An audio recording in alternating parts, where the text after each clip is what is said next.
You've got the skills, the experience, and you know you're perfect for the job. But in a high-pressure English job interview, a few words can be the difference between a dream offer and a thanks but no thanks email. So many talented people get knocked out of the running because of common language traps they don't even see coming. These aren't huge, glaring grammar mistakes, but little phrases that can make you sound unprofessional, nervous, or, worst of all, unconvincing. In this video, I'm going to show you the exact phrases to strike from your vocabulary before an interview, and I'll give you the powerful professional alternatives that'll make you stand out for all the right reasons. This isn't about having perfect English, it's about communicating your true value with confidence. Let's make sure your words help you shine. You know that feeling. You walk into the room and those first few seconds feel like an eternity. That's your first impression, and it sets the tone for everything that follows. The biggest trap here is being too casual or too passive. When we're nervous, it's easy to just mumble a simple hi or wait for the interviewer to take complete control, but that's a huge missed opportunity. So never say something that lacks energy, like just hello or hey. It feels unprofessional. And please don't ever start with an apology for your English. Saying sorry for my English immediately puts you on the back foot and makes the interviewer focus on your insecurities, not your abilities. Instead, you want to start strong with a greeting that is both polite and confident. Here are 3 amazing alternatives. First, the classic. Good morning/afternoon. It's a pleasure to meet you. It's simple, respectful, and never goes out of style. It just works. Second, a fantastic option. Thank you for having me today. I'm really excited to be here and to learn more about this position. This does 2 brilliant things at once. It shows gratitude and it expresses genuine enthusiasm. Companies want to hire people who are excited to join them. And a third, powerhouse. I really appreciate the opportunity to interview for this role. I've been looking forward to our conversation. This shows that you're taking this seriously and that you value their time, which instantly marks you as a committed candidate. Pick one, practice it, and walk in there ready to own the room from the start. Sooner or later, they'll say it. Tell me about yourself. Or what are your strengths? This is your moment. The biggest mistake you can make here is being vague, using cliches, or sounding uncertain. So never use empty phrases like, I'm a hard worker, or I'm a team player. Everyone says that. It's a cliche for a reason, and it gives the interviewer 0 actual information. Another phrase to cut is, I think I'm good at. Drop the I think. It sounds weak. You don't think you're good at it, you are good at it. Instead, you need to be specific and bring the proof. The best way to do this is with powerful, action-focused language and concrete examples. Rather than saying, you're a hard worker, just show them. Say, I have a background in your field with X years of experience. For example, I have a background in digital marketing with 5 years of experience specializing in SEO for e-commerce brands. See? It's specific, professional, and confident. When you talk about your skills, connect them to a result. Don't say, I'm good at problem solving. Instead, say, one of my key achievements was specific accomplishment. For example, one of my key achievements in my previous role was developing a new scheduling system that reduced administrative time by 15%. This freed up our team to focus on higher value tasks. This uses the STAR method: situation, task, action, result, a brilliant way to structure your answers that tells a compelling story of your impact. Another great phrase is, my strengths include skill, which has allowed me to result. For example, my strengths include effective communication, which has allowed me to successfully manage cross-functional projects and ensure everyone stays aligned on our shared goals. Remember, the golden rule is, show, don't just tell. Your experience is your evidence. Use it. The question everyone loves to hate. What is your greatest weakness? Answering this the wrong way can be a massive red flag. First, never say, I don't have any weaknesses. This just sounds arrogant and shows a total lack of self-awareness. Nobody's perfect. The second trap is the fake weakness, like I'm a perfectionist or I work too hard. Interviewers have heard these a million times, and they see right through them. They sound insincere and like you're dodging the question. Instead, you need to show you're self-aware and dedicated to growing professionally. The best strategy is to name a real but manageable weakness and then explain what you're actively doing to improve it. Here is the perfect formula. One area I'm currently focused on improving is real weakness, and I've been taking steps to develop this skill, such as specific action. For instance, maybe public speaking is a challenge. You could say, one area I'm currently focused on improving is my confidence in public speaking.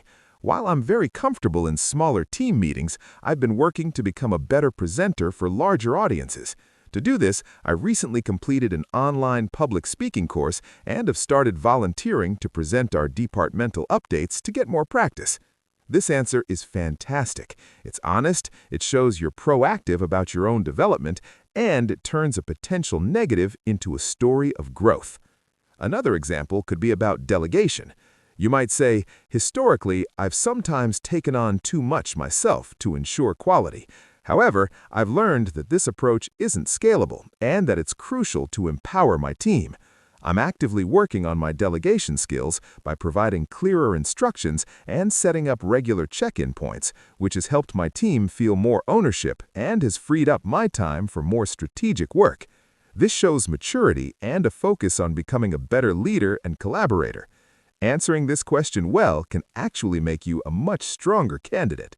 If you're finding these professional phrases helpful for building your confidence, do me a quick favor and click that subscribe button.